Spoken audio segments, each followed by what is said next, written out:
Hola, ¿cómo están? Bienvenidas, bienvenidos a CNN Prime en este día viernes. Vamos de inmediato con los titulares. El fiscal nacional Ángel Valencia solicitó la renuncia a 14 directivos del Ministerio Público con el objetivo de definir quiénes van a seguir durante su periodo. Posteriormente, la autoridad se trasladó a la Araucanía, donde asistió a la cuenta pública del fiscal regional. En la zona Valencia aseguró que el ente persecutor no se va a inhibir de usar la ley antiterrorista. Hoy sesionó la comisión revisora de la acusación constitucional contra el ministro Giorgio Jackson. En la instancia, la ex seremi Patricia Hidalgo dijo que había sido víctima de una operación política de maltrato. Por su parte, el titular de Desarrollo Social volvió a descartar presiones por parte del gobierno hacia la ex autoridad. La UDI se abrió la posibilidad de retornar a la mesa de seguridad que impulsa el Ejecutivo. Sin embargo, condicionaron esa decisión al retiro de los indultos a Jorge Mateluna y Luis Castillo. La ministra del Interior, Carolina Toá, valoró la disposición de la oposición, pero señaló que no están las herramientas jurídicas para revertir la medida tomada por el presidente. Y en temas internacionales, la policía de Brasil encontró una propuesta de decreto en la casa de un exministro Jair Bolsonaro que buscaba anular las elecciones presidenciales. El escrito planteaba la introducción de un estado de emergencia para anular los resultados que dieron como ganador a Lula da Silva. Eso y más, porque aquí comienza CNN Prime.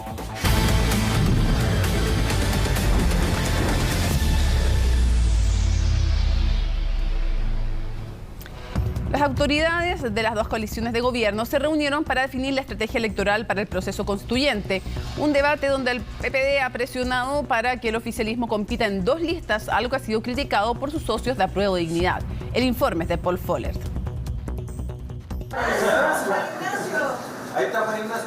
No podía faltar nadie en la mesa, por eso algunos debieron asistir vía online a la cita. Tenían que estar todos, porque los partidos de gobierno debían resolver lo que se ha transformado en un laberinto sin salida para el oficialismo. Lo mejor electoralmente es ir en una sola lista. Creo que si vamos todos juntos vamos a ir a un nicho muy reducido.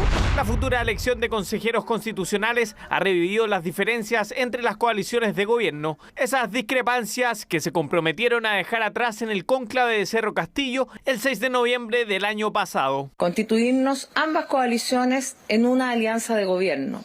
Segundo, enfrentar con la mayor unidad las contiendas electorales. Unidad que no ha llegado y que por ahora parece estar lejos en el oficialismo. La insistencia de una parte del PPD por ir en listas separadas ha generado nuevas divisiones entre las llamadas dos almas del gobierno. Nosotros estamos porque nos presentemos unidos, porque evitemos la tentación de la separación. Creo que si vamos todos juntos vamos a ir a un nicho muy reducido y hay gente que votó rechazo y que siempre votó por la centroizquierda y que nosotros queremos volver a conquistar, no para nosotros, sino para una adhesión a la reforma y al programa. Bueno, eso podría generar, una subrepresentación de las fuerzas oficialistas en el proceso constituyente, dos, divisiones internas en un momento de debilidad del gobierno que son evitables. Lo que sí ha resultado inevitable y que resurgió en el oficialismo después de dejar atrás anteriores procesos electorales es preguntarse si se debería incorporar a la democracia cristiana al pacto electoral. ¿Le abre o le cierra la puerta a la DC? Le abrimos la puerta a la DC. Una puerta que miran de cerca ambas coaliciones, pero que para la democracia cristiana tiene una sola respuesta. Siempre va a ser bienvenida esta nueva democracia cristiana que pone en el centro justamente los derechos de la comunidad. La centroizquierda promueve transformaciones con estabilidad, derechos sociales y desarrollo económico. Y ese conjunto de cosas lo hace distinto al Frente Amplio y al Partido Comunista y por lo tanto es de toda lógica que se expresa en listas distintas. Una definición que seguirá pendiente en el oficialismo y aunque la voluntad del gobierno es ir en una sola lista, también han mostrado matices. Que cualquier decisión que se tome de tipo electoral sea coherente con esa voluntad de sumar fuerza, de construir mayoría, de colaborar entre fuerzas que somos diversas, pero tenemos hoy día un propósito común. Y yo espero que eso nunca se pierda de vista, cualquier sea la fórmula electoral que se elija. El tema urge porque el próximo 6 de febrero se cierra la inscripción de candidaturas. Por lo mismo, las directivas del oficialismo volverán a reunirse el próximo martes. Tema que vamos a conversar en un rato más, por supuesto que con el presidente de la Cámara de Diputadas y Diputados, Vlado Mirosevic. Bueno, el nuevo fiscal nacional, Ángel Valencia, participó de la cuenta pública de la Fiscalía Regional de la Araucanía. En la instancia dio a conocer que pidió la renuncia a 14 directivos del Ministerio Público. Vamos a tomar contacto con nuestra corresponsal en la región de la Araucanía, Catalina Sánchez, para preguntarte de esto y también cómo fue recibida la visita del fiscal nacional en la zona. ¿Cómo estás, Mónica? Muy buenas noches. Sí, efectivamente, la primera visita del fiscal nacional a la región de la Araucanía.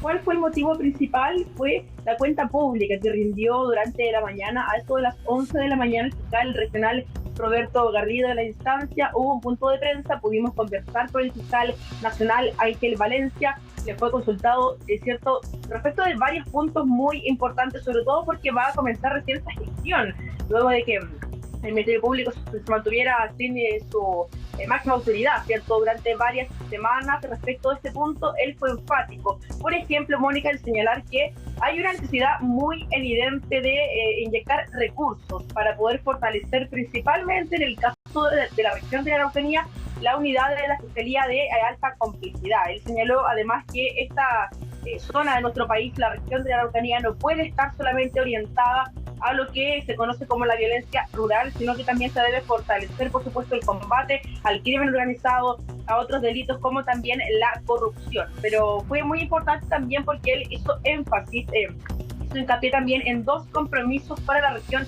de la Araucanía, dos compromisos que en primera instancia tienen lugar con el poner en marcha, ¿cierto? Comenzar con una unidad para poder investigar profundamente las amenazas que han ocurrido a algunos fiscales de la macrozona sur.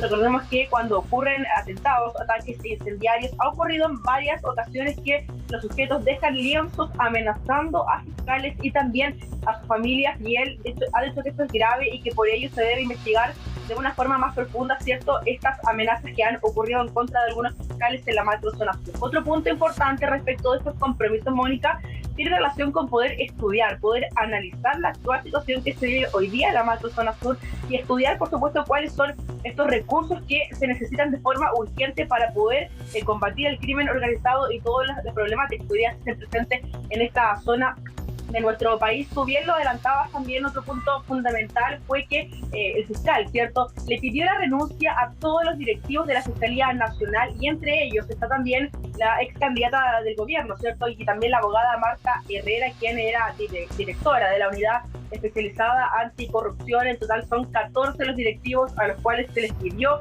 la renuncia. Durante la mañana le consultamos al fiscal nacional respecto a esta situación. Él no quiso confirmar ni descartar, porque dijo que no lo iba a señalar en la prensa por respeto a las personas y también por respeto también a toda su trayectoria. Sin embargo, fue confirmado ya durante la mañana esta renuncia. Fueron temas muy relevantes que se abordaron durante esta cuenta pública. El fiscal regional, acompañado por el fiscal nacional, respecto a cómo fue recibida su visita, fue recibida de forma positiva, porque los parlamentarios de la zona, incluso algunos de ellos presentes en esta cuenta pública, señalaron que esta es una buena señal de poder comenzar a trabajar por la Araucanía, comenzar a trabajar por las víctimas de la violencia, pero sobre todo para poder entregar mayor seguridad y poder presentar avances importantes en lo que respecta a todas las investigaciones que se están llevando a cabo en la macrozona sur. Mónica, para poder revisar todos los detalles de esta cuenta pública y también de la primera visita del fiscal nacional, pasemos a revisar la nota que preparó Valentina Nieto. Entre abrazos y saludos protocolares en su primera visita a la Araucanía, la gestión del nuevo fiscal nacional Ángel Valencia comienza a tomar forma, y con decisiones inmediatas el nuevo persecutor pidió poner a disposición los cargos de los 14 jefes de las unidades especializadas del Ministerio Público. Algunos cargos están sujetos a evaluación, otros cargos vamos a tomar decisiones de inmediato.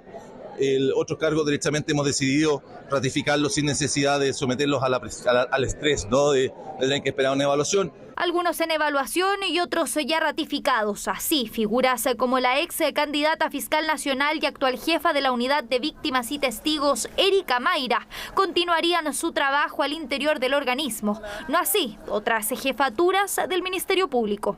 A las personas que se vean de alguna manera directamente afectadas por solicitudes directas de renuncia, no se los voy a comunicar por la prensa, y lo ruego que por deferencia, y lo ruego que lo tengan presente. pero lo cierto es que ya hay algunos nombres. La actual jefa de la Unidad Anticorrupción y también ex candidata fiscal nacional Marta Herrera resuena entre las funcionarias que podrían dejar la institución. Y es que los roces entre ambos durante la carrera al Ministerio Público no fueron pocos. Pero entiendo que hubo una comida con el candidato Valencia, con gente vinculada, entiendo que al mundo de la UDI, pero no tengo mayores detalles. Dichos de Marta Herrera que encendieron la polémica en medio de la elección por la jefatura de la Fiscalía Nacional. Consultada por CNN, la abogada señaló que aún no habría sido notificada de la determinación, ya que se encuentra con licencia. Decisión del fiscal Valencia que ha generado opiniones dispares. Aquí tiene que haber cirugía mayor en el Ministerio Público, dado los malos resultados, y lo que se necesita ahora es un cambio. Nosotros nos parece que es una mala señal esta renuncia a Marta Herrera, más aún cuando Ángel Valencia ha tenido un vínculo laboral y de otro tipo con un montón de figuras políticas, y eso incluso considera que fue abogado del exalcalde de Lo Barnechea, Felipe Guevara, por muchos años. Anuncio de Ángel Valencia que marcó su primer viaje oficial y en el que asistió a la cuenta pública de la Fiscalía Regional de la Araucanía. Ahí, las autoridades se dieron un balance de lo que fue el trabajo en 2022. Destaca, por ejemplo, la disminución del 7,1% de los delitos de mayor connotación en el último año, así como también la baja del 43% en las denuncias por delitos o complejos y el crimen organizado en el territorio. La región de la Araucanía presenta una realidad particular de violencia y de delincuencia. No es fácil enfrentarla y por supuesto no es fácil ni agradable muchas veces ser el chivo expiatorio de un Estado que está en deuda permanente con los pueblos originarios. Que en esta visita del fiscal nacional a la región de la Araucanía espero que pueda abordar los temas que a la ciudadanía le importan, como son los casos de corrupción, de cohecho y aquellos en los cuales se han visto inmiscuidos distintos políticos. Valoramos la presencia del fiscal nacional en la región de Araucanía a fin de que se empape en terreno de la realidad que estamos viviendo y que tenga presente la petición que hemos realizado de designar un fiscal preferente o exclusivo para analizar e investigar todas las causas relativas a los incendios que han estado ocurriendo. Visita del fiscal Ángel Valencia que ocurrió solo horas después que un grupo de al menos 9 encapuchados realizara un ataque incendiario en la central hidroeléctrica El Trueno de Vilcún, en la región de la Araucanía. Que la preeminencia que tenía el conflicto de la macrozona sur al inicio del gobierno ya no es el mismo. Hoy día, si bien se mantienen hechos de violencia, también tenemos que reconocer que desde el punto de vista de su magnitud y de su cantidad son menores a los que había el año 2021. Primera visita oficial de Ángel Valencia como fiscal nacional y en la que se comprometió a crear una nueva unidad investigadora de amenazas contra fiscales y autoridades. Bueno, hay varias señales. Aquí está el tema efectivamente del Ministerio Público, pero también está la señal de que el primer lugar donde va el fiscal nacional sea la Araucanía y que decida hablar también y ser tan categórico respecto a la ley antiterrorista. ¿Por qué? Porque es un tema de discusión. El gobierno ha dicho que se abrió después de una discusión a reformar o a crear una nueva ley antiterrorista, pero hasta ahora ha insistido que los temas en la Araucanía hay que perseguirlos más bien con la legislación de crimen organizado, porque a juicio del Ejecutivo, la ley antiterrorista tiene dos problemas. Una, que no es efectiva y que tiene un estándar probatorio tan alto que al final no se logran las sentencias cuando se invoca la ley antiterrorista. Bueno, aparte de cuestionamientos que tienen respecto a organismos internacionales de derechos humanos que dicen que no cumplen con las garantías requeridas, pero más bien han hecho énfasis ahora este gobierno en este otro punto. Sí, como tú señalas, Mónica, cuando vino el presidente de la República, Gabriel Boric, a la región de la Araucanía se le consultó por esta ley antiterrorista.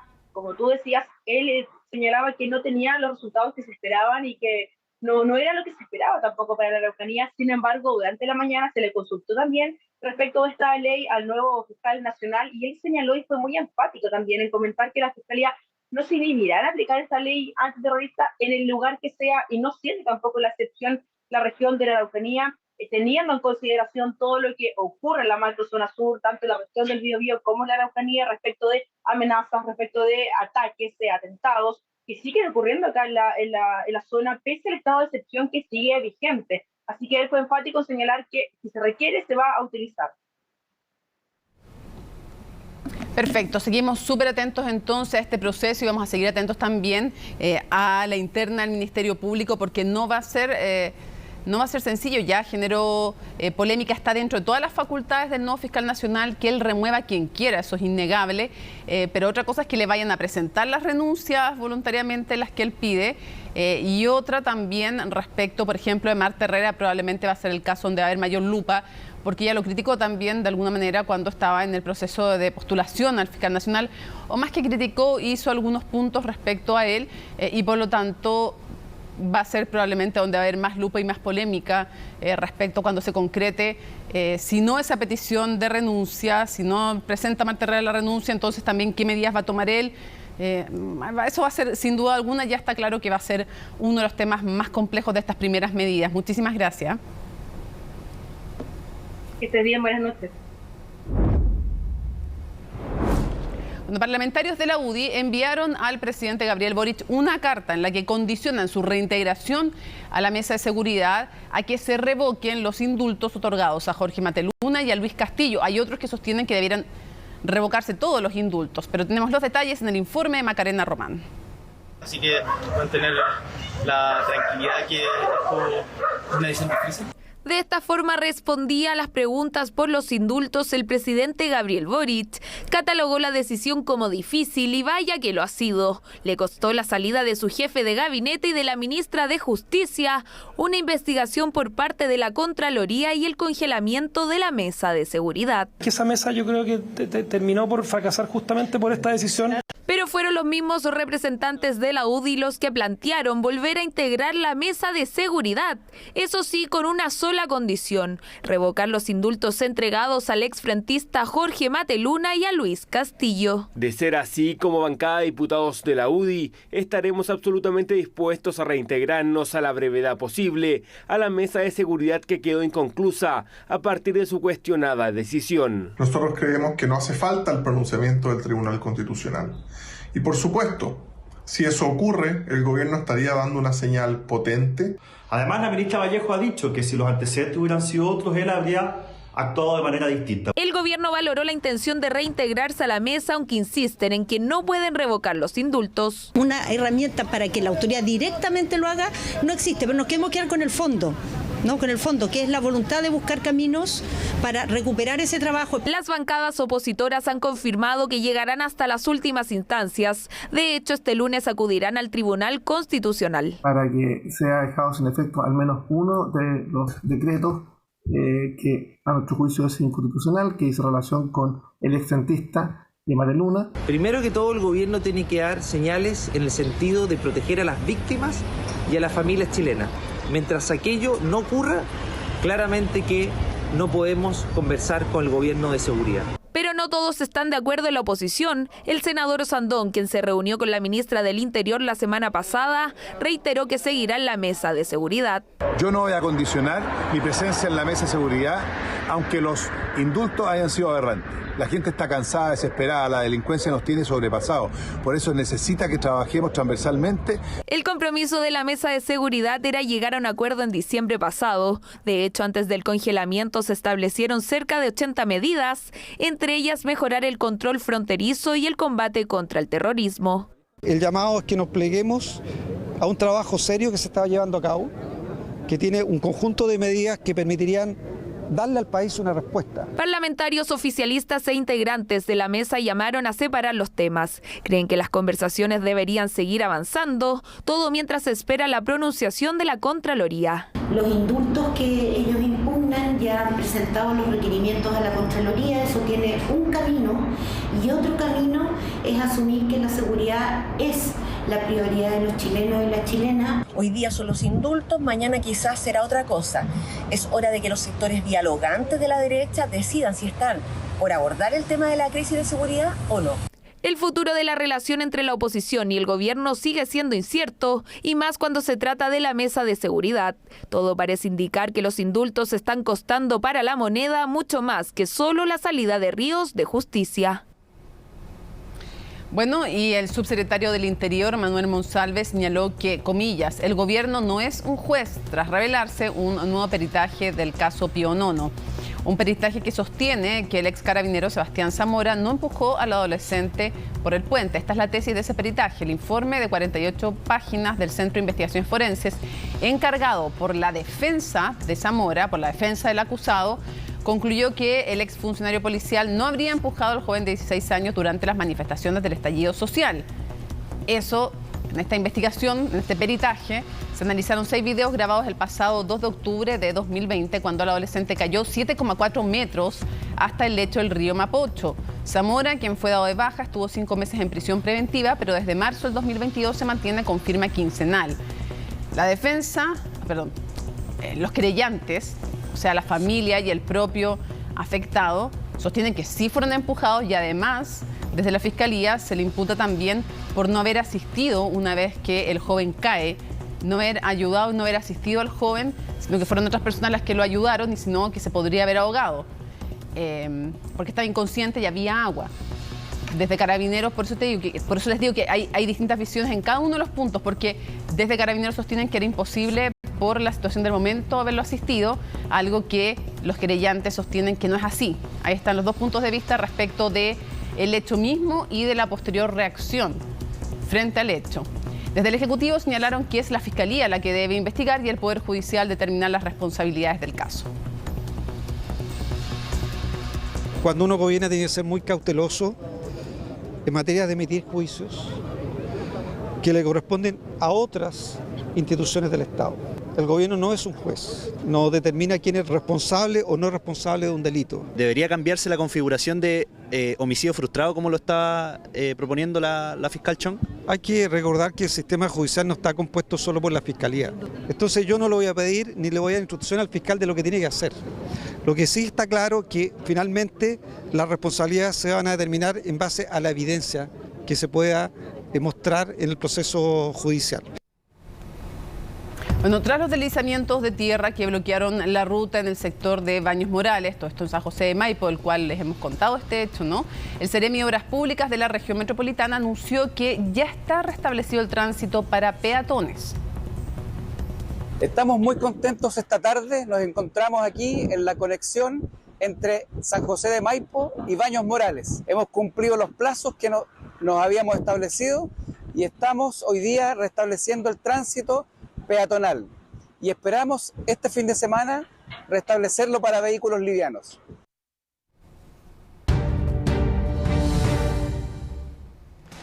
Esto es un hecho dramático, una intensa búsqueda se está desarrollando en la playa Pingueral, todo esto en la región del Biobío, luego de que un adulto y 2 niños fueran arrastrados por el mar. Vamos a tomar contacto con Paula Artur, quien nos cuenta de todos los detalles.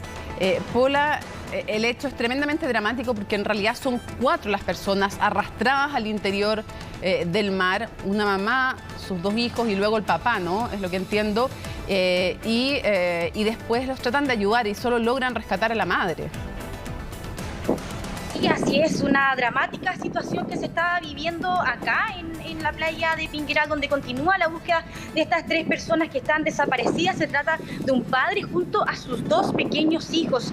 Bueno, el hombre está identificado, de 33 años, está identificado como Brian Sales Ferreira, más su hija de 9 años y también su hijo pequeño de 4 años. La mujer efectivamente fue rescatada por un vecino del lugar y, bueno, ella es Valentina Oce, de 32 años, que está en estado de shock también junto al resto de los familiares, ¿no es cierto?, que continúan acá esperando más resultados de esta búsqueda que no ha parado. Y bueno, esta familia estaba paseando por acá, por Pingueral, estaba en la orilla, cuando la ola los atrapó y los llevó, ¿no es cierto?, mar adentro. Un vecino se percató de esta situación y pudo rescatar a esta mujer con una cuerda. Bueno, lamentablemente los 2 pequeños junto con el marido fueron arrastrados por el mar y están en calidad de desaparecidos. Bueno, en este momento está trabajando el puesto de comando de Carabineros, de la Armada, de los bomberos también de acá, de la zona. No van a parar hasta que se vaya el sol y luego va a parar la búsqueda y va a ser retomada a las 6 de la mañana, esperando que bajen las marejadas. Porque, Mónica, acá había un aviso de marejadas que comenzó el día jueves hasta el día domingo. ya, y que eso ha perjudicado la búsqueda también. Y hablábamos acá con bomberos que nos contaban un poco cómo es la zona geográfica de este lugar. Esta playa no es apta para el baño, ¿ya?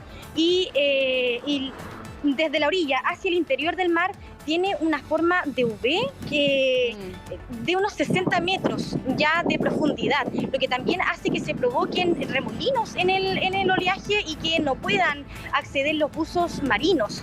Entonces esto ha perjudicado también la búsqueda y se ha extendido por más horas de las que tenían presupuestadas. Esta familia es de la comuna de Talcahuano y estaba paseando acá en Pingueral cuando sucedió esta tragedia. Como decía, esta búsqueda no tiene horarios, no tiene límites. Sí están esperando, por las razones de visibilidad, ¿no es cierto?, trabajar junto con el sol y que el sol acá, bueno, ya son 5 para las 9, se oscurece más o menos a las 9:30. A esa hora debiera parar la búsqueda hasta las 5 o 6 de la mañana del día de mañana, ¿no es cierto? Hola, tú como corresponsal de Radio Bio Bio has estado desde el primer momento en la zona dando cuenta de lo ocurrido. Yo te escuchaba primero en la radio y la situación es dramática. O sea, que hay una mujer que tiene a sus 2 hijos y a su esposo perdidos, y a una comunidad que se ha movilizado de manera importante, porque no son solo las autoridades locales y los organismos de emergencia, y también pescadores tratando de ayudar en una búsqueda que es desesperada porque se acaban las horas de luz y la verdad es que todos queremos tener esperanza, pero la situación es extremadamente dramática y entiendo que aparte de los organismos de emergencia están también pescadores intentando ayudar, la gente conmocionada porque de verdad la situación es terrible. Sí, así como tú lo dices, Mónica, o sea, esta emergencia ha desplegado no solamente a los equipos de emergencia de la Armada, de bomberos, de carabineros, sino también a los vecinos acá en Pingueral y también a los pescadores de Dichato. Como están en marejadas la situación, como hay marejadas acá, los buzos náuticos de la Armada no pudieron ingresar y tampoco...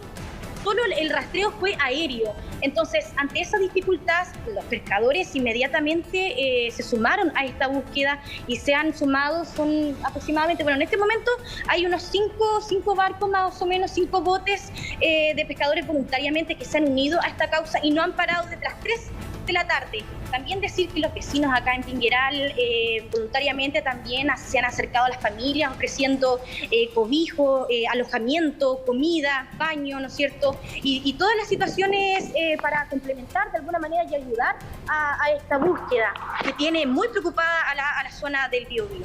Paula, yo escuchaba cuando tú entrevistabas al vecino que logra rescatar en el fondo y hace todos los intentos por ayudar a la familia completa, mientras estaban en el fondo visibles y a su alcance y su relato además, él estaba súper afectado, el vecino también trató de hacer todo lo posible, hubo otra gente que lo ayudó, se amarró con una cuerda y él te describía olas altísimas de 2-3 metros. Sí, Mónica, en este momento yo estoy lejos de la orilla y la ola cuando revienta me logra salpicar. O sea, son unas olas de 3-4 metros que estamos presenciando acá, que no han bajado de intensidad. Conversamos con vecinos y nos estaban comentando de que este tipo de olas no es común acá. Bueno, estamos en marejadas, hay que repetirlos, esta playa no es apta para el baño, sin embargo este tipo de olas se ven en invierno. Pero sí, como tú lo dices, Mónica, conversamos nosotros en Radio Bio Bio con el hombre que salvó, que rescató a esta mujer de 32 años, que fue la primera en ser arrastrada por la ola junto a sus 2 hijos. Lo que narró del momento crítico fue realmente chocante. Él comentaba, iba pasando por la playa cuando se percató de esta situación, donde la gente que estaba presenciando esto se quedó inmóvil. O sea, él dice de que había una persona que estaba acá y que se colocó a rezar, pero que no fue a ayudar a estas personas. Entonces, claro, las personas quedaron en shock también por esta situación y él en su camioneta andaba con un cordel de estos que arrastran para tirar automóviles también. Andaba con este cordel y él se amarró. Acá, Mónica, en Pingueral hay unas barreras, ¿no es cierto?, en la arena de madera. Sí, las conozco.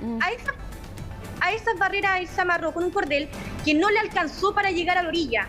Entonces dice de que en la playa también había otra persona que también encontró un cordel, lo unieron los dos y así pudo llegar él a la orilla y rescatar a esta mujer, y él contaba con lágrimas que no pudo rescatar a la menor de 5 años. Entonces él contaba una situación totalmente dramática, como la ola, él vio como la ola, ¿no es cierto?, se llevó hacia el interior a este padre junto con sus 2 hijos. Qué impotencia, entiendo, obviamente la mamá de los pequeños está en estado de shock, como tú nos contabas, y fue atendida, recibió los primeros auxilios, entiendo, por el SAPU, por las emergencias locales. Qué impotencia. Pola, vamos a seguir súper atentos a tu trabajo, a tu informe. Ojalá, de verdad, ojalá nos pudieras tener una buena noticia. Sí, seguimos con la esperanza y te agradecemos también, porque es muy duro también para ti estar reportando este tema. Es una tragedia, no hay nada que decir. Solamente poner a disposición nuestras pantallas en lo que podamos ayudar, y obviamente entendemos que están desplegados muchos equipos en aquello, con la limitación evidentemente de las horas de luz.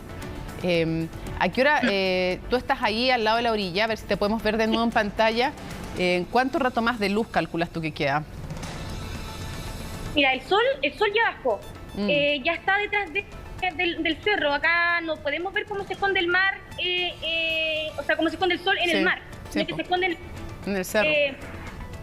Debe quedar una media hora solamente de luz. Estimaban que 9:30 podía parar la búsqueda. Claro, son las 9, y podemos ver atrás mío está toda la familia ¿no es cierto?, con la armada, con bomberos de rescate, especialistas.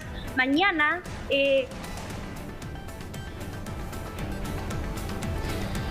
Mañana entonces, nos decía Pola, se va a retomar las labores de búsqueda. Pola, tu corresponsal de Radio Biobío, nos daba cuenta desde Pinqueral, de la región del Biobío.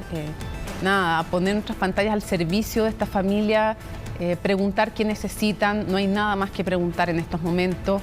Y la solidaridad con ellos, con la región del Biobío. Pinqueral es un balneario, está en la región del Biobío, pero más que un balneario es una playa. En este sector donde estamos viendo no es apto para el baño y además está en un momento de marejadas. Son esas barreras las que ustedes están viendo, de las cuales trató de amarrarse este vecino que ayudó a rescatar a la madre de estos 2 pequeños. El padre, después de que ve que a su mujer y a los 2 niños los arrastran las olas, se mete él también.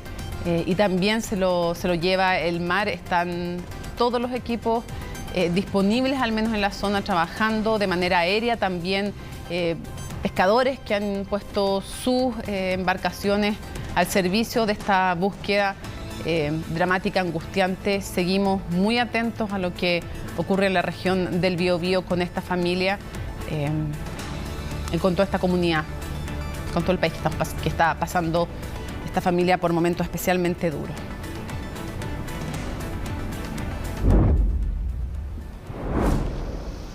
Dejamos atrás momentáneamente este tema y les contamos que la próxima semana se podría votar en la sala de la Cámara de Diputados y Diputadas la acusación constitucional contra el ministro Giorgio Jackson. La comisión revisora, que escuchó finalmente en esta jornada a la ex seremi de la cartera Patricia Hidalgo, que acusa una operación política en su contra. La información en la nota de Belén Saldías. Escuchamos, señora Patricia, que no tiene que exponer, tiene 15 minutos. Fue el tiempo que se dispuso para la exposición de cada invitado en la comisión revisora de la acusación constitucional contra el ministro de Desarrollo Social, Giorgio Jackson, instancia que deberá emitir un informe a la sala de la Cámara. En la sesión entregó su versión la ex seremi de Desarrollo Social, Patricia Hidalgo, quien en reiteradas ocasiones ha acusado presiones por parte de sus superiores y acusaciones infundadas en su contra. Yo recibí presiones por parte de mis superiores jerárquicos para votar de una manera contraria a la cual hubiese sido mi deseo. Posteriormente a mi desvinculación, él da a conocer acusaciones falsas e infundadas de delitos que yo habría cometido y que hasta el día de hoy estoy esperando que a lo menos hubiese presentado, no sé, algún sumario administrativo en mi contra. Ese es solo uno de los 4 capítulos que incluye la acusación presentada por el Partido Republicano. Otros invitados a la comisión fueron la subsecretaria de la Niñez, Yolanda Pizarro, y el director nacional de la CONADI, Luis Penchuleo, que expuso por ejecución presupuestaria y la presunta compra de tierras en conflicto por parte de la corporación. En el presupuesto global de la CONADI, al 31 de diciembre, tenemos una ejecución del 97,58% y específico del 20B tenemos una ejecución del 100%. No hubo perturbación de estos 2 periodos en particular, que es el que se compró a la comunidad Amuley, Los Pichi, Pantano 1 y la comunidad José Huenchualdo. Exposiciones que dividen a la comisión revisora porque no estarían apuntando al fondo de la acusación, que apunta al abuso de su autoridad y poder traspasando los límites de su propia autoridad. La verdad de las cosas es que creo que aquí los argumentos, al menos principales de esta acusación, se empiezan a caer de a poco a propósito de las mismas personas que han hecho de manera pública estas acusaciones, y empieza a quedar al desnudo y a la vista que lamentablemente lo que hay detrás de esta acusación es más bien una intención política del Partido Republicano. Así que creo que hoy día, tanto de estas declaraciones, estas exposiciones y también de lo que expuso el profesor Zapata, el convencimiento al que deberían llegar los miembros de la comisión y posteriormente los miembros, todos los diputados en la sala, debe ser de aprobar esta acusación constitucional. La comisión continuará sesionando la próxima semana, mientras que este viernes la defensa del secretario de Estado presentó por escrito sus descargos, argumentando que no satisface los estándares mínimos exigibles para atribuir responsabilidad al ministro. La cuestión previa, que es lo que hemos presentado, que no se aduce ninguno de los argumentos que están establecidos en la acusación para que sean llevadas adelante. Por lo tanto, se está presentando esta primera instancia que tiene una suerte de inadmisibilidad. Y por otro lado, entrando en el fondo, se ha descartado en cada uno de los capítulos la pertinencia de las faltas por allí sugeridas. Mientras la defensa se aferra a la cuestión previa, no son pocos los parlamentarios que estiman que la votación en la sala podría ser adversa para el ministro Jackson, aunque esperan que se estudie la fundamentación a cabalidad. Puedo tener una serie de críticas al ministro Jackson, por lo que no puedo desconocer que efectivamente ha estado intentando hacer el trabajo como corresponde. Y la acusación que hoy día levanta el Partido Republicano es absolutamente injusta y falsa. Por lo mismo, la bancada del Partido Socialista va a rechazar la acusación constitucional. Estamos esperando los resultados de la comisión que estudia la acusación constitucional en contra del ministro Jackson, porque se han hecho denuncias graves respecto de su comportamiento político y administrativo, pero también hacer notar que las denuncias se hacen en un contexto en donde tenemos un gobierno tremendamente debilitado, con una muy mala administración del país, con 2 ministros acusados constitucionalmente. En la sala se necesitan 78 votos para que la acusación sea aprobada, y las dudas recaen, por ejemplo, en los parlamentarios de la ADC y el Partido de la Gente, en caso de que la oposición se alinee. Queremos analizar los antecedentes, el valor, el fundamento de esos antecedentes. Entendemos que una acusación constitucional es un hecho grave y tienen que pesar los antecedentes de esa acusación y no la animadversión o la distancia que uno pueda tener de manera personal con el ministro acusado. No solamente la acusación constitucional en contra del ministro Giorgio Jackson tiene, a mi juicio, los fundamentos necesarios para poder ser aprobada, sino que, y muy importante, considero que es el momento de que el gobierno reciba una señal política potente por parte del Parlamento. Durante la comisión de este viernes se estableció escuchar al resto de los invitados durante lunes y martes de la próxima semana y así poder eventualmente votar esa segunda jornada, por lo que los ojos estarían puestos en lo que pueda ocurrir en dicha instancia. Seguimos avanzando en otras informaciones de la contingencia cuando son las 9 de la noche con 8 minutos. Vamos a seguir con otros temas, uno también muy relevante que tiene que ver con las ISAPRES. Fíjense que se estima además que aproximadamente 20, pero ya seamos más precisos todavía, 20,6% de los afiliados a FONASA que están en el tramo D tienen un seguro complementario de salud, una alternativa que ya comienza a ser evaluada por varias personas a raíz de la crisis que atraviesan las ISAPRES. ¿Conviene tener el fondo público más un seguro? Lo revisamos en la siguiente nota de Belén Vázquez. La crisis de las ISAPRES tiene preocupada no solo a las autoridades sanitarias, sino también a los pacientes. El riesgo de quiebra que advierten las aseguradoras implicaría que los afiliados pasen a FONASA con todo lo que ello implica. Por eso hay muchos que ya están previendo ese escenario. Yo creo que va a ser necesario, en la medida de lo posible, contratar un seguro complementario para cubrir lo que FONASA no cubre. Porque si no va a ser un copago individual, o sea, por uno particular muy caro, probablemente, en determinadas coberturas de prestaciones. ¿Conviene tener un seguro de salud extra al 7% de cotización mensual que se destina a FONASA?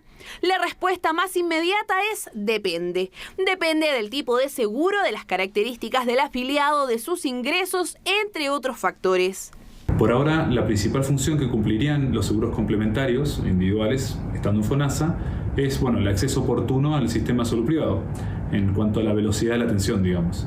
Pero sabemos que va a ser un requisito que FONASA al menos cuente con convenio con el prestador al que uno quiera ir, ¿no? Mensualmente, por medio de planilla, me están descontando alrededor de 15.000 pesos, 15.000 y algo. Que el seguro me ayuda con el tema de, por ejemplo, hospitalizaciones y cosas así. A mi hijo se fracturó el hombro y le salió en total 20.000 pesos. Todos, yeso, radiografía, un montón de cosas. Es lo mismo y mucho mejor. Porque yo estuve un tiempo en ISAPRES solamente y no me convenía para nada. Lo importante es poder encontrar un seguro que cumpla con las necesidades que el afiliado requiere, sea este de tipo suplementario o complementario. El primero sustituye la cobertura para algunas prestaciones y el segundo complementa el copago final del paciente. Dependiendo del tipo, se pueden encontrar en valores que van desde los 10.000 pesos hacia arriba, con distintos topes de UF y variadas coberturas. Dependen de los factores de riesgo que te calculen. Entonces, los hombres solteros, sin hijos, con un buen nivel de renta, lo más probable es que les convenga más versus una persona que tiene mayor edad, mujeres, que tiene hijos, ¿no es cierto?, que son varios grupos familiares, porque ahí la prima del seguro privado le va a salir mucho más cara. Y si bien los expertos recalcan que todo está sujeto a la revisión caso a caso, para aquellos pacientes FONASA tener un seguro les ayudaría, por ejemplo, a acceder a especialidades donde no todos los médicos poseen convenio, además de ayudar a descongestionar la red pública. Indudablemente que eso va a ser un beneficio para la persona, porque evidentemente aquí lo importante es la prontitud de la atención, independiente del área que se refiera. Y FONASA, evidentemente, el sistema lo sobrepasa. Uno está más supeditado a lo que el tramo te permite o a las instituciones que están adscritas a FONASA. Uno de los problemas de los seguros es que en ocasiones solo permite atenderse con determinados prestadores, lo que podría atentar contra la libertad de elección de los pacientes, aunque no todos los expertos creen que sea así. Porque justamente los mercados de seguros tienen muchas imperfecciones. Una de las grandes imperfecciones que está descrita en la literatura y que en los países donde estas cuestiones funcionan bien, está prohibido, es que los prestadores de salud desarrollen seguros complementarios. Eso provoca absolutamente una captura de los clientes. Hasta donde yo conozco, no hay una diferencia significativa en cuanto a atenderse en la clínica A o atenderse en la clínica B o en el hospital A o hospital B, porque son de todos de buena calidad. De todas formas, los especialistas creen que en el escenario actual se debe avanzar en regulación para los seguros de salud, de manera de evitar todos los flancos que puedan implicar costos extras para los pacientes o, en el peor de los casos, la interrupción de sus atenciones. La ministra del Interior inició su gira por la macrozona norte, donde hizo anuncios en materia de seguridad. Pese a esto, las autoridades regionales insisten en su solicitud de medidas concretas para enfrentar la migración en la zona. Los detalles en la nota de Ángela Rayman. 2 drones y 5 nuevos vehículos, actualizaciones en comisaría virtual y el piloto del nuevo uniforme de carabineros son algunas de las medidas de seguridad que anunció la ministra de Interior, Carolina Toá, en la visita que está realizando en la región de Tarapacá. Gira que se enfocará en discutir los problemas de la macrozona norte. No es posible que una de las regiones que tiene el mayor nivel de inversión del país al mismo tiempo conviva con los problemas sociales más acuciantes. Ahora van a cambiar los sistemas de financiamiento municipal. Ahora vamos a generar modos de distribuir la inversión en prevención del delito que van a apuntar precisamente a la equidad. Medidas y anuncios que han sido valorados por las autoridades regionales, pero que parecen no ser suficientes. Desde la gobernación regionales señalaron que las autoridades deben dar señales claras de las decisiones que el gobierno tomará respecto a la inseguridad de la región, pero también las medidas que se deben tomar en la frontera para controlar la migración irregular. Lo primero es que no puede haber más puertas de entrada en Colchane más que una única donde se encuentre de manera ordenada como lo haríamos cualquier persona en su hogar. Esperamos que se generen esta vez los canales más expeditos posibles para lograr los objetivos y devolverle la tranquilidad a los tarapaqueños que hoy día tanto lo necesitan. Los parlamentarios de la zona valoran las iniciativas impulsadas por el Ejecutivo, pero dicen que el gobierno debe tomar acciones para combatir la delincuencia, la migración irregular, el crimen organizado y trabajar para la recuperación de espacios públicos con urgencia. Acá necesitamos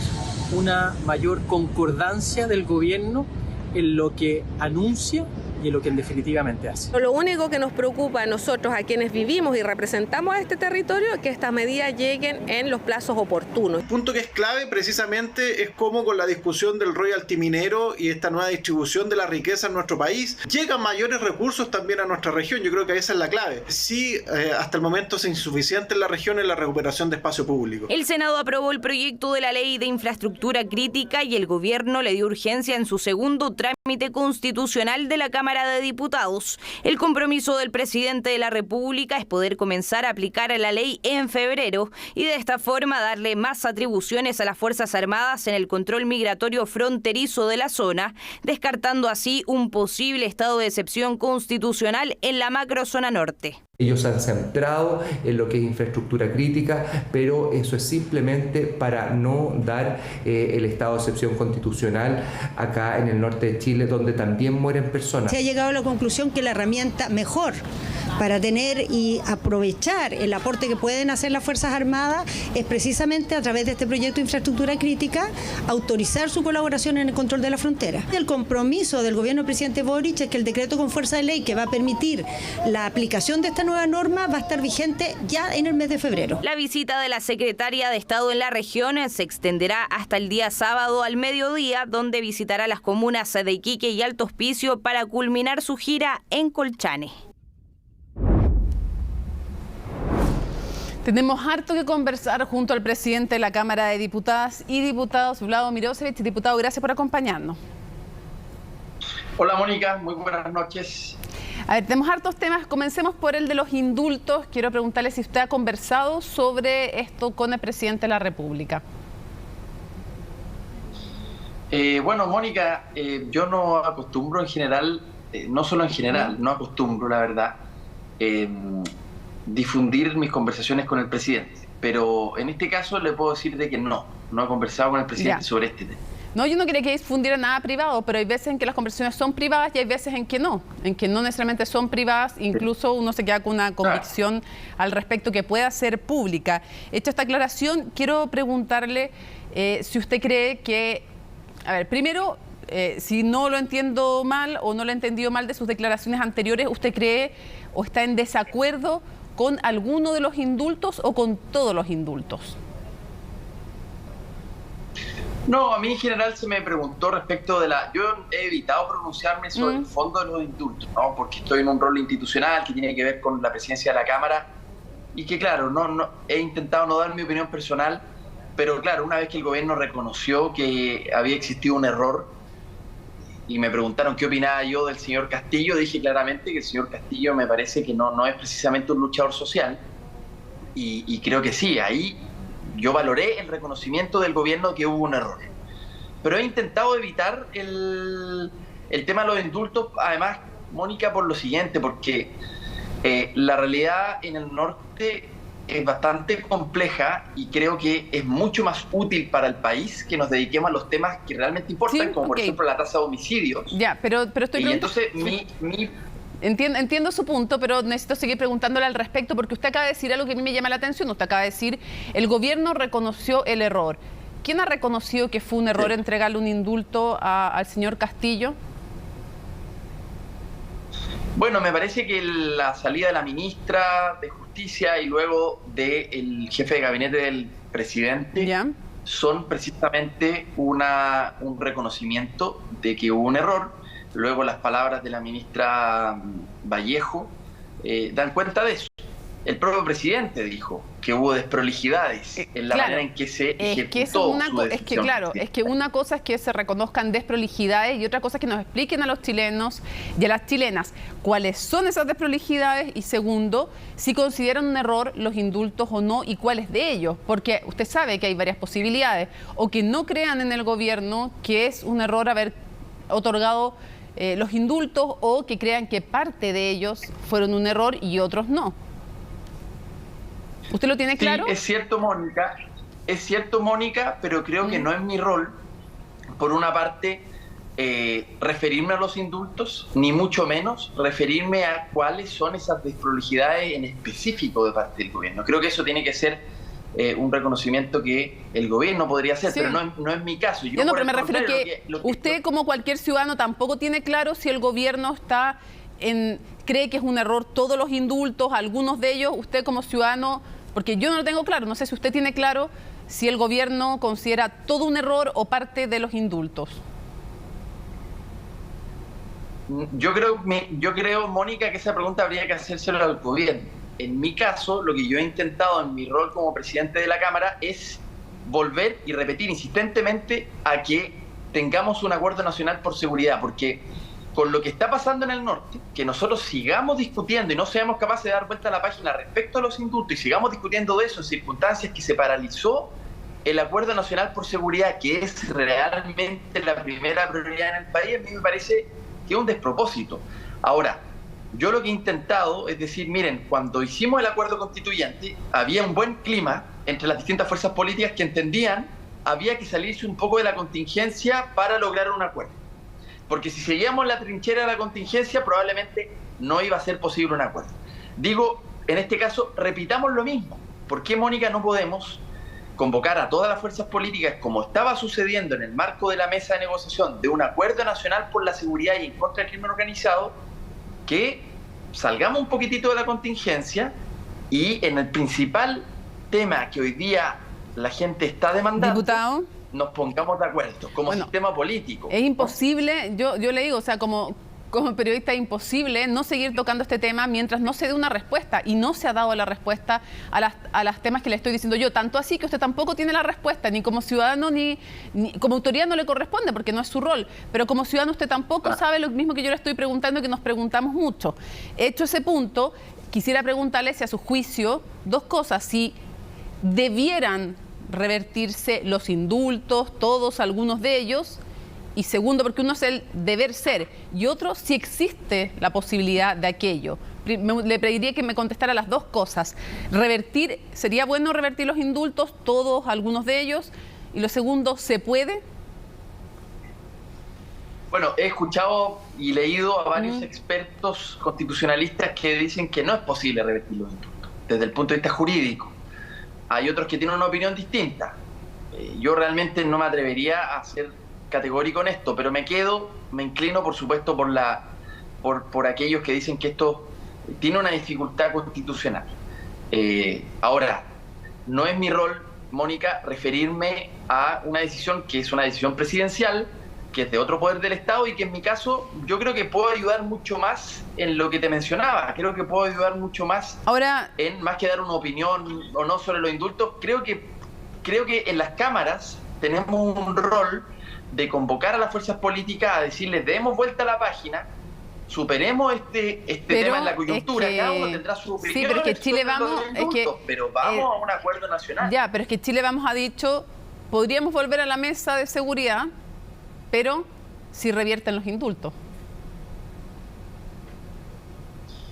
A ver, yo haría aquí un llamado a la oposición a que la contingencia, en donde cada uno puede tener sus opiniones, y está bien, es legítimo, yo no pretendo cambiarle la opinión a nadie respecto a los indultos, digo, eso no puede, o no debe más bien, por el bien del país, frenar y frustrar un trabajo que se venía haciendo hace rato respecto de qué leyes hay que actualizar, porque el Estado chileno, Mónica, el Estado chileno no está dando no está dando el ancho para enfrentar al crimen organizado. Entonces, lo que hay que hacer es actualizar al Estado chileno, no solo un asunto de gobierno. Tenemos que pensar cómo fortalecer la fiscalía, ¿y cómo cree usted cómo fortalecer al Poder Judicial, cómo actualizar las leyes. Entonces, ¿cómo cree usted que marco, yo diría a la oposición, haría un llamado humilde a que recapaciten de verdad por el bien del país, que sigan teniendo su opinión crítica respecto a los indultos. Yo no les pido que cambien de opinión, pero que nos pongamos de acuerdo en lo que sí podemos ponernos de acuerdo, porque mientras no lo hacemos, Mónica, yo estoy en Arica y le digo inmediatamente, la situación es crítica. Entonces, mientras no nos ponemos de acuerdo, quienes ganan son las bandas de crimen organizado. Sí, avancemos en otras cosas. Quiero preguntarle, ¿cree usted que cuando hace los cálculos políticos, no, obviamente que usted no quiere que eso sea así, pero cuando hace los cálculos políticos y más o menos vislumbra los votos a favor y en contra, ¿usted cree que la acusación constitucional, primero, en contra de Marcela Ríos y segundo, en contra del ministro Giorgio Jackson, tienen posibilidades de ser aprobadas? Me lo tiene que contar por separado, obviamente. Mire, yo, la verdad, Mónica, bueno, hemos estado discutiendo de esto en los pasillos del Congreso. Yo veo que ambas acusaciones no van a lograr tener una mayoría. Lo veo muy difícil. Se entiende en ambos casos que hay una cuestión política, que no juzgo porque está bien. La oposición tiene derecho a usar un instrumento que está en la Constitución de persecución a un ministro u otro. Eso lo entiendo. Pero también todo el mundo entiende que hay una motivación política detrás. Entonces, no creo sinceramente que tengan éxito, porque en el caso, mire, le pongo un caso. ¿Qué sentido tiene, qué justicia incluso tiene, que, por ejemplo, la ex ministra Ríos, que pagó un costo político a propósito de los indultos y salió del gabinete, qué sentido tiene la persecución de esta acusación constitucional que, por ejemplo, la inhabilite para tener cargos públicos en 5 años? ¿Tiene sentido realmente eso? Yo creo que todo el mundo más razonable en el Congreso se da cuenta de que la renuncia al gabinete ya es suficiente, porque ahí hay un costo político. Pero seguir con lo otro yo creo que verdaderamente no tiene mucho sentido. Pero bueno, ya veremos. A lo mejor a lo mejor le están cobrando también el hecho de haber usado y otros dirán abusado también de las acusaciones en el pasado. Puede ser. Yo creo que, bueno, yo no soy de los que cree que las acusaciones en sí mismos son un problema. De hecho, a mí me gustaría que pudiésemos imaginar, y ojalá el nuevo proceso constituyente algo de esto traiga, un sistema en donde el Congreso tenga más poder de fiscalización respecto al Ejecutivo. A mí me gusta mucho, por ejemplo, el modelo del Parlamento inglés, no sé, donde no es problemático que los ministros vayan a rendir cuentas, al revés, es parte de la normalidad política que los ministros, los primeros ministros, pero también el gabinete, vaya permanentemente al Parlamento a dar cuenta, y los debates son bastante... Claro, pero ahora para interpelar se requieren más firmas que para presentar una acusación constitucional. En la actual normativa requieren más firmas reunirse para lograr interpelar que para acusar. Entonces están puestos mal también los incentivos. Por ejemplo, algo que podríamos revisar, ojalá, bueno, quienes tienen la redacción de la nueva Constitución y aquellos que el pueblo de Chile elija, podrán tomar una decisión respecto de esto.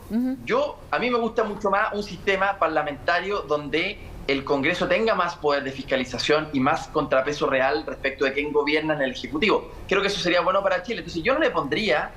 ahora, lo que sí, efectivamente la acusación constitucional tiene una connotación de persecución, o sea, se están persiguiendo responsabilidades. Es distinto a la interpelación. La interpelación es un debate, ¿no? Es un debate. Claro, aquí, bueno, la oposición está haciendo uso de un instrumento que está en la Constitución, que es legítimo que lo hagan, yo no estoy diciendo que no. Solo me pregunto si es que es oportuno y si es que en el contexto de lo que está sucediendo en el país no sería mejor dedicar esa energía a otras cosas. Pero bueno, cada uno está en su derecho de actuar desde la oposición o desde el gobierno como quiere, ¿no? Sí, quiero llevarlo al tema del proceso constituyente respecto de las listas. No sé si todos lo saben, los que nos están viendo, pero desde Apruebo Dignidad están mucho más de acuerdo con que sea una lista. El presidente les ha pedido aquello. Y desde el socialismo democrático, sobre todo desde el PPD, sostienen que no, que se les habla a a públicos distintos desde las dos coaliciones que conforman el gobierno y que es más lógico lograr finalmente ir en dos listas, sobre todo además porque la ADC parece que solo quiere ir con el socialismo democrático. ¿Cómo ve usted esto? ¿Qué es más efectivo desde el punto de vista electoral? ¿Dos listas o una? Bueno, Mónica, desde la primaria presidencial, o sea, estamos hablando de mediados del primer trimestre del año 2020, yo he insistido, y esta es la idea del Partido Liberal, no mía, de que se requiere la máxima unidad posible en el progresismo. Reunir desde el centro hacia la izquierda a todas aquellas fuerzas que quieran hacer un cambio en este país y que nos pongamos de acuerdo en los contenidos mínimos sobre esos cambios. Eso siempre ha sido nuestra invitación desde siempre. No es distinto en este caso. Yo creo que la unidad es necesaria, es muy necesaria. ¿Y esto incluye a la democracia cristiana? Sí, absolutamente. La democracia cristiana, creo, debe estar en una fórmula de unidad con el resto de las Diputado, fuerzas, pero ¿qué pasa si la ADC, por ejemplo, si la ADC dice solo voy con ustedes si es que van en dos listas y mi alianza es exclusivamente con el socialismo democrático? ¿Qué es más importante, lograr una lista o lograr incorporar a la democracia cristiana? Sí, bueno, lo que iba a decir a continuación es que hacer esta unidad nunca ha sido fácil. No lo fue ni en las primarias, ni en primera vuelta, ni en segunda vuelta se produjo, ¿no? Y es donde se demuestra un éxito, de que tiene sentido. Pero esto tiene dificultades, no hay que ser ingenuo. Desde ese punto de vista yo creo, veremos si es posible una lista. Veremos si es posible. Pero no me contestó lo que yo le decía. Buena la unidad. No me contestó. ¿Qué es más importante? ¿Una lista o incorporar a la ADC? Es decir, si la ADC pone como línea roja, yo solo voy con el socialismo democrático, ¿usted le parece que eso es aceptable? A ver, no, yo no puedo interpelar a la democracia cristiana, al revés, lo que estoy diciendo es todo lo contrario, es decir, sean bienvenidos a una fórmula de unidad, creo que eso es necesario, eso le haría bien. Valoro mucho el liderazgo de Alberto Undurraga, que hoy dirige la democracia cristiana, ahí hay gente muy valiosa, entonces creo que sería bueno. Ahora, la verdad no tengo exactamente esa pregunta. Los presidentes de partidos se tendrán que poner de acuerdo y buscar la mejor fórmula. ¿Usted cree? Yo solamente digo, sí, usted, o sea, le parece que tiene que haber una sola lista, lo entiendo, pero si no hay una lista ahora para los consejeros constitucionales, de alguna manera esto condiciona las siguientes elecciones si el socialismo democrático al final no se allana a ir con apruebo dignidad.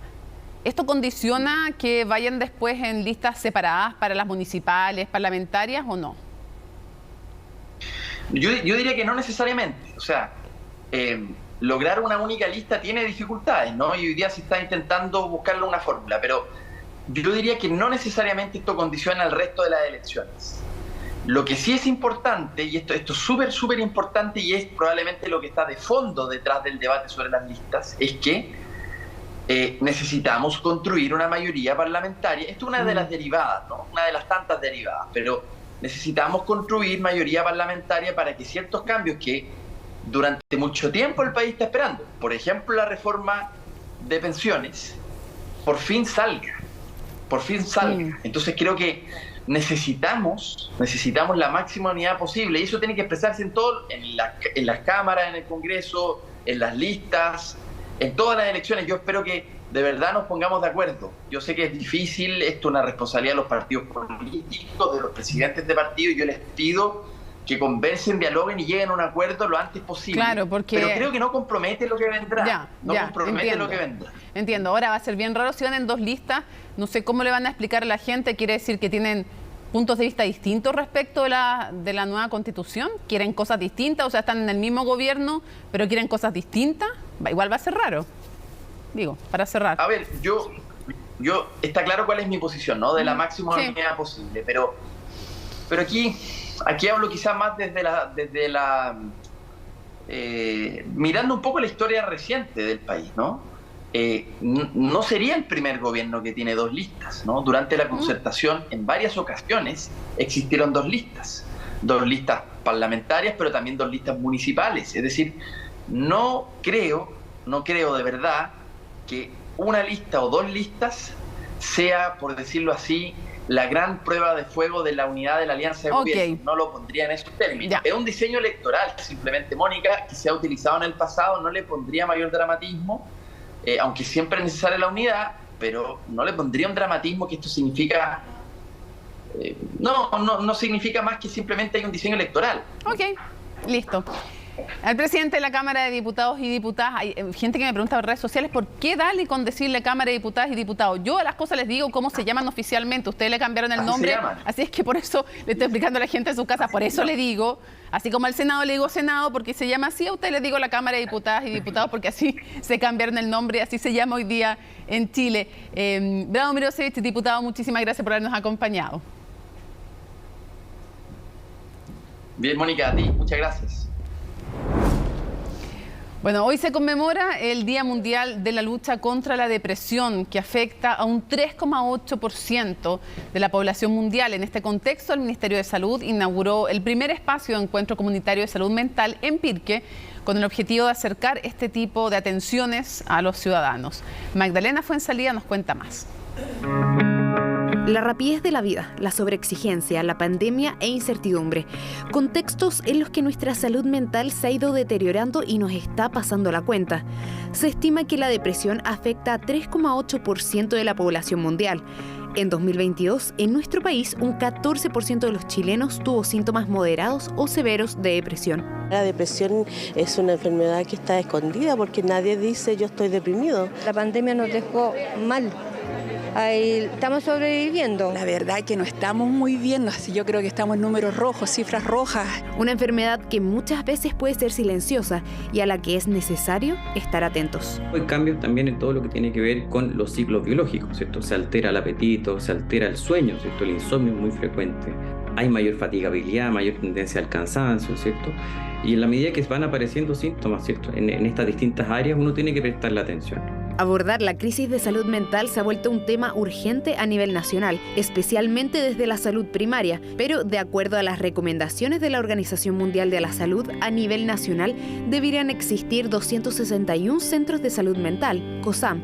Hoy en día solo hay 100, es decir, una brecha de 161 COSAM. Por eso, para reforzar esta línea, se inauguró el primer espacio de encuentro comunitario de salud mental en atención primaria de salud en la comuna de Pirque. Este espacio comunitario va a dar cumplimiento a una de las acciones inmediatas del Plan de Mejoramiento de Usuarios de la Salud Mental en la atención primaria de la salud. Y desde ese punto de vista también entronca con otra de las prioridades, no solo la salud mental, sino que la atención primaria de la salud como un eje fundamental de las transformaciones del sector. Nosotros estamos partiendo con las comunas pioneras este año. Van a empezar esas comunas con una atención primaria, con un nuevo modelo de atención, una nueva necesidad en relación de que tiene que hacerse cargo del territorio. Una iniciativa piloto que se enmarca dentro de la estrategia Construyendo Salud Mental del Gobierno. Consiste en 2 domos instalados en la comuna, disponibles para mejorar la calidad de atención a la comunidad. No podemos estar más contentos y valorar el tremendo esfuerzo y la preocupación de instalar estos nuevos espacios para trabajar con una visión comunitaria, cercana y participativa. Creo que está a la vista lo maravilloso de este espacio. Puede venir aquí más cerca uno, que es de acá, no va a ir a Santiago, aparte que no conoce, y aquí no, porque aquí está a la mano. Es muy necesario en todos lados, pienso yo, sobre todo acá estamos muy contentos que esto pase y se abra una puerta más para la ayuda a la familia. Macanudo ya desde de presencia, da como algo espiritual. Y viva por eso, pues, vamos a apoyar a lo más que se pueda. Dentro de esta estrategia también se lanzó en las últimas semanas la línea de prevención del suicidio, en donde en solo 24 horas se ha llegado a los 1.200 llamados y se espera que para el segundo semestre del 2023 se presente la Ley de Salud Mental Integral, acciones que buscan combatir la silenciosa pandemia de la salud mental.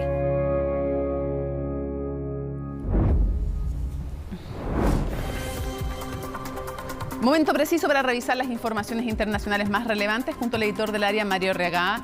Mario, ¿con qué comenzamos? Buenas noches. ¿Cómo estás, Mónica? Fue en Estados Unidos que la inclemencia de... Ya vamos a retomar el contacto contigo y la posibilidad que tú hables, porque estamos con un pequeño problema de audio que vamos a solucionar de inmediato y me imagino porque vamos a hablar del tema que ustedes ven en pantalla, los tornados que hasta ahora están dejando 9 muertos en el sur de Estados Unidos, un país que está enfrentando ese tema, que en otras ocasiones tenemos el tema también, por ejemplo, las nieves, las intensas nevadas, como lo vimos en Nueva York, ahora son los tornados en el sur de Estados Unidos. Ahora me volvió la voz. Te volvió la voz, sí. Para hablar sobre este tema. Sí, lo ha pasado mal Estados Unidos en los últimos meses, tú lo decías, en diciembre una nevazón terrible, en California hace unas semanas atrás, unas lluvias torrenciales y en el día de ayer, Mónica, y hoy día también, una serie de tornados, hasta 30 tornados golpearon a al menos 3 estados. 30, no había visto ese... Sí, 30 tornados en Alabama.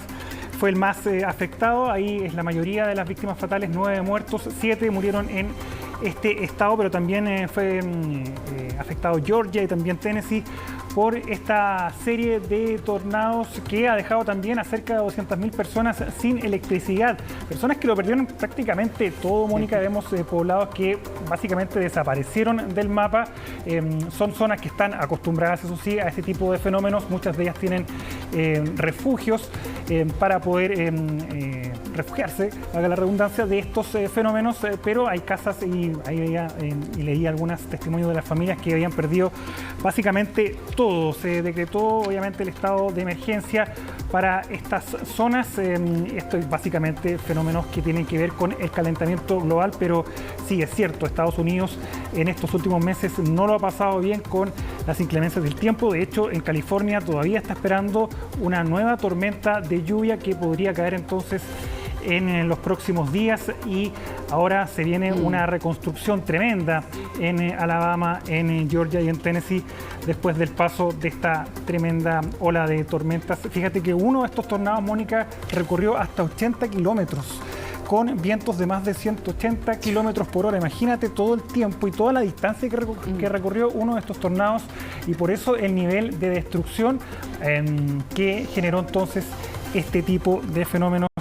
Vamos a estar atentos entonces a lo que ocurre en Estados Unidos, que está... Parece como que fueran de papel las casas. Sí, esa imagen es impresionante, cómo destruye por completo este galpón que se encontraba ahí. Como te decía, se vienen todavía más fenómenos en Estados Unidos. Vamos a seguir en Estados Unidos, Mónica, a propósito de tormentas. Hay uno que está en el ojo del huracán, que es el presidente Joe Biden, lo comentábamos esta ¿Qué manera semana. Pues qué bien, qué manera. Sí, es verdad. Una tormenta política. Ha sido una semana negra para el presidente Joe Biden por estos dos documentos, estos dos lotes con documentos clasificados. Ojalá fueran dos documentos. Fueran dos hojitas, claro, digamos, así que no las vi en el escritorio. 2 cajas de documentos que fueron hallados, documentos clasificados que, como hemos dicho, el presidente los tiene que entregar. Era la época cuando era vicepresidente Barack Obama, tenía que entregarlos. Y los hace ratito que los tendría que entregar. Y todos se preguntan por qué estaban en un garage en la casa de Delaware de Joe Biden, y quién finalmente los llevó hasta allá, si fue el propio presidente o algún asesor, algún funcionario. Es que no era solo la oficina. Pues, sí, era en Washington DC, en una oficina de Biden, y era en su garage. Por eso te digo, o sea, atención por último, no, si estaba en la oficina no me he dado cuenta, lo dejaron ahí. Sí, no, está complicado. Igual que Trump, la misma cosa. No sé cuál va a ser la explicación finalmente de Joe Biden para justificar por qué estaban finalmente. Bueno, alguien los llevó. El fiscal especial que se designó ser el encargado de hacer esta investigación es un fiscal que es muy cercano al Partido Republicano. Se trata de enviar un mensaje de independencia finalmente, porque es el fiscal general, que es designado por Biden, el que designa a este otro fiscal especial. Bueno, veamos las reacciones y cómo va a salir finalmente Joe Biden de este problema en la nota de Laura Soto. Biden's approval ratings are up now, and Americans are happy with the way he's doing his job. He's riding high, and I'm sure nothing could possibly screw that up. Attorney General Merrick Garland appointed a special counsel to oversee the investigation of classified documents found on President Biden's property. El escándalo de los archivos clasificados puso al presidente Joe Biden como protagonista de los clásicos late shows estadounidenses. I was all excited to spend this whole monologue talking about the royal family, but instead I have to talk about something stupid. Come on, Joe. Classified? Is this just what every president does now? Are these classified files everywhere? My God, this is stressing me out. I'm sweating bullets here. Resulta que Donald Trump no era el único que mantuvo documentos de este tipo en lugares indebidos tras haber dejado su cargo, como tanto criticó en su momento el actual mandatario.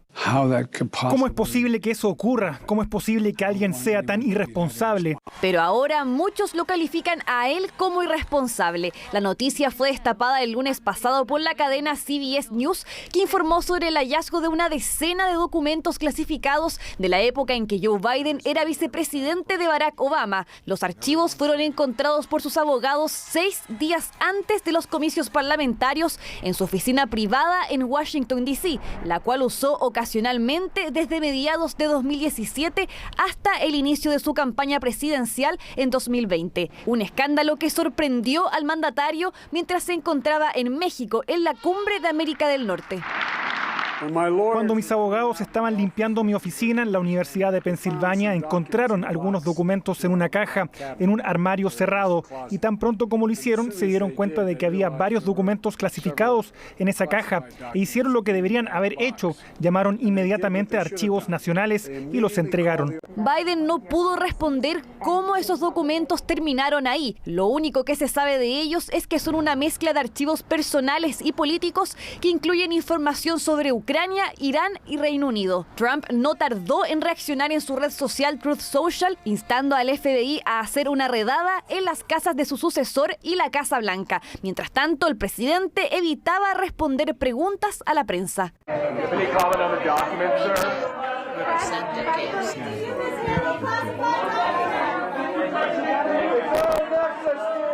Hasta que se supo sobre la existencia de un segundo lote de documentos, encontrado también por su equipo legal en diciembre pasado, pero ahora en la residencia privada del mandatario en Delaware. Según la Casa Blanca, se trata de una pequeña cantidad de archivos que estaban en su garage. Señor presidente, material clasificado junto a su Corvette, ¿en qué estaba pensando? Por cierto, mi Corvette está en el garage cerrado, así que no es como si estuviesen tiradas en la calle, pero como dije a principios de esta semana, la gente sabe que me tomo en serio los documentos clasificados. Creo que el Congreso tiene que investigar esto. Aquí hay un individuo que dijo en el programa 60 Minutos que estaba muy preocupado por los documentos del presidente Trump, y ahora lo encontramos como vicepresidente manteniéndolos durante años a la intemperie en diferentes lugares. La diferencia, eso sí, es que en el caso de Donald Trump, la cantidad de documentos clasificados encontrados en su mansión de Mar-a-Lago era bastante mayor, unos 325, de los cuales 60 estaban rotulados con alto secreto. Además, Biden se ha mostrado dispuesto a cooperar, a diferencia del exmandatario que se negó a devolver los archivos, y el FBI tuvo que allanar su mansión. Este jueves, el fiscal general del país designó al conservador Robert Hur como el fiscal especial encargado de este caso. Este nombramiento subraya ante el público el compromiso del Departamento de Justicia tanto con la independencia como con la responsabilidad en asuntos especialmente delicados. Pero este descuido podría generarle un dolor de cabeza mayor al demócrata si finalmente la Cámara de Representantes de mayoría republicana decide abrir un proceso en su contra.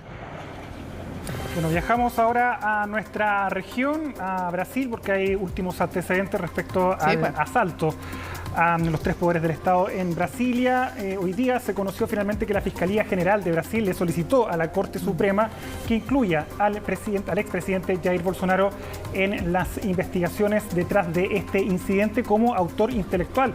Y específicamente, Mónica, por un video que subió el día martes a sus redes sociales Jair Bolsonaro, donde nuevamente desconocía la elección. Claro, lo que señala la Fiscalía del Ministerio Público es que se tienen que conocer todos los antecedentes previos al incidente y los posteriores a este hecho. Y por eso este video que subió finalmente Bolsonaro el día martes puede constituir entonces una evidencia de que sí, el mandatario pudo haber alentado anteriormente a sus simpatizantes a atacar a estos 3 poderes del Estado. Él sigue en todo caso en Estados Unidos, lo conversábamos, Mónica, él dijo que iba a regresar antes de enero a Brasil, y quien también está en Estados Unidos es su ex ministro de Justicia, quien fuera también el encargado de la seguridad del Distrito Federal en Brasilia, Anderson Torres, y no se sabe todavía si finalmente Anderson Torres va a regresar a Brasil, sobre todo que esta semana se encontró un documento bien delicado en su oficina, donde finalmente había una orden firmada por Bolsonaro para que se interviniera la justicia electoral, es decir, para desconocer finalmente el resultado de la elección presidencial. Él ha dicho de que eso era un papel que no tenía nada que ver en las decisiones del presidente. Tal cuando el bachillerato. No, y dijo que era un papel que lo tenía para votar, que él lo iba a votar. Pero estaba en su oficina. ¿Y lo escribió para qué? Sí, y por qué estaba Bolsonaro pidiendo eso finalmente. Bueno, a raíz de eso... ¿Y para qué lo escribes? Como vas a escribir una carta sobre, no sé... Y por eso la Fiscalía dice que acá estaba todo planeado, todo orquestado desde el primer momento de la segunda vuelta presidencial. La idea acá no era reconocer los resultados, y eso obviamente podría haber facilitado este alzamiento de los extremistas de Bolsonaro. No basta con eso, porque en el fondo sí, puedes haber tenido la idea de hacer muchas cosas, si no las hiciste, no. Pero esto puede ser una pieza del puzzle eventualmente, si es que hubieran otros indicios de poder ligar judicialmente a quienes asaltaron los 3 poderes del Estado en Brasilia con este señor y otros. Sí, y él, como te digo, también está en Estados Unidos, ha dicho que va a cooperar, pero ya desde Brasil han dicho de que no descartan firmar una orden de extradición para que finalmente el gobierno de Joe Biden devuelva a este funcionario que también dijo que iba a regresar a Brasil, pero hasta ahora no lo ha hecho. La investigación continúa, Mónica, es para largo. Ayer Lula da Silva culpó directamente a policías y militares que estaban involucrados en connivencia en este hecho, así que también ahí fue muy duro Lula da Silva, que va a investigar a todos los que están detrás de este incidente. Una frase bien interesante de las que dijo que las Fuerzas Armadas no están para cuidar la democracia. Para cuidar la democracia están los tribunales de justicia y los partidos políticos. Ahora, sabemos que no siempre ha sido así. Sí. Hoy día... de los partidos políticos y la justicia que hayan cuidado la democracia precisamente. En Conexión Global, presentamos un informe desde Brasil donde señalaban una encuesta de que se había realizado una encuesta. Sí, pues Sergio Fausto nos contaba. Donde el 50-60% de los policías se declaraba bolsonarista.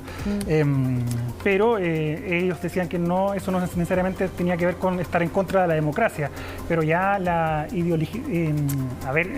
ideologizado finalmente la policía, eso es una situación que podría obviamente ser fundamental en la investigación para este caso, y va a ser obviamente un desafío enorme para Lula da Silva el tema de la seguridad y recomponer, obviamente, porque los bolsonaristas, están ahí. Nosotros derrotamos a Bolsonaro, pero los bolsonaristas siguen ahí. Pero Sergio Fausto nos contaba que el 40%, según una de las últimas encuestas, el 40% de los brasileños sigue pensando que la elección la ganó Bolsonaro. Sí, y la diferencia, 2,1 millones de votos de diferencia. El país está partido por la mitad. Es lo mismo que ocurre en Estados Unidos con Donald Trump.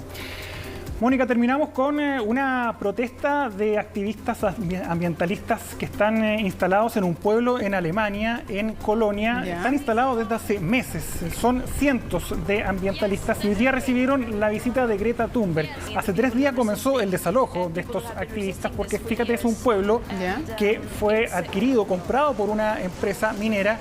Van a ampliar un yacimiento de carbón. Y eso obviamente ha generado la reacción de estos ambientalistas que se han instalado ahí con carpas, han instalado casas en los árboles. Sí, por eso miraba para arriba Greta Thunberg. Sí, y ahí estamos viendo, han sido 4 días seguidos en que la policía finalmente no puede desalojar. Mira, instalan estos tipos de trípode y con sus camas arriba, y ahí sí, así no lo han podido sacar de arriba de las alturas. Ahí estamos viendo a uno de ellos. Y en las últimas horas, varios de ellos ingresaron a túneles que tenían este pueblo, que es un pueblo muy chiquitito, que tiene que ser demolido, es un pueblo que está abandonado en la región de Colonia, y fueron una decena de ambientalistas que ingresaron a este túnel y la policía no los puede encontrar.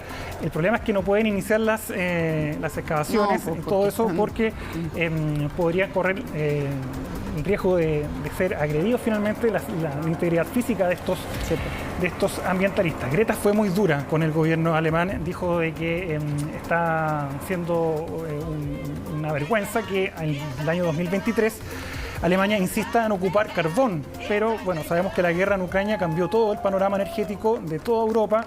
La dependencia de Rusia finalmente le está pasando factura en las políticas energéticas de varios países de Europa y por eso Alemania está recurriendo nuevamente a las minas de carbón para alimentar las centrales eléctricas a falta entonces del gas ruso que ahora está cortado. Ahí está el túnel y ahí están escondidos finalmente estos ambientalistas. Escuchemos lo que dijo Greta Thunberg, que llamó a resistir, obviamente, a estos activistas y mañana se vienen más activistas de toda Europa a apoyar.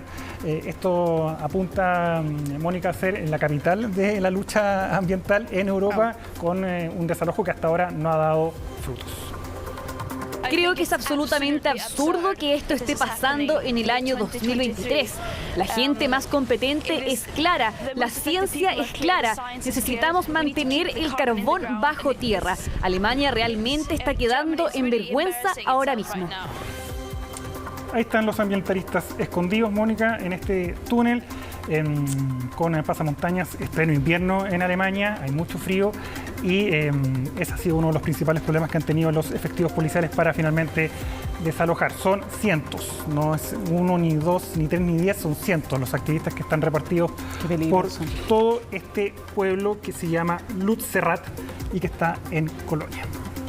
Muchísimas gracias, Mario, por toda la información. Nos vemos, Mónica. Te invito a que nos vayamos a una pausa y regresamos a CNN Prime con deporte y mucho más.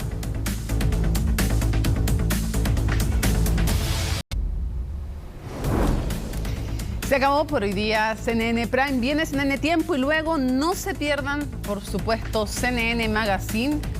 ¿Está doña Viviana Encino hoy día o no? Está José Miguel Mardones, va a estar acompañándolo en CNN Magazine, imperdible como cada viernes, así es que los dejo con excelente compañía. Viernes 13 de enero, así estuvo nuestro país y el mundo. Somos CNN Chile. Buenas noches.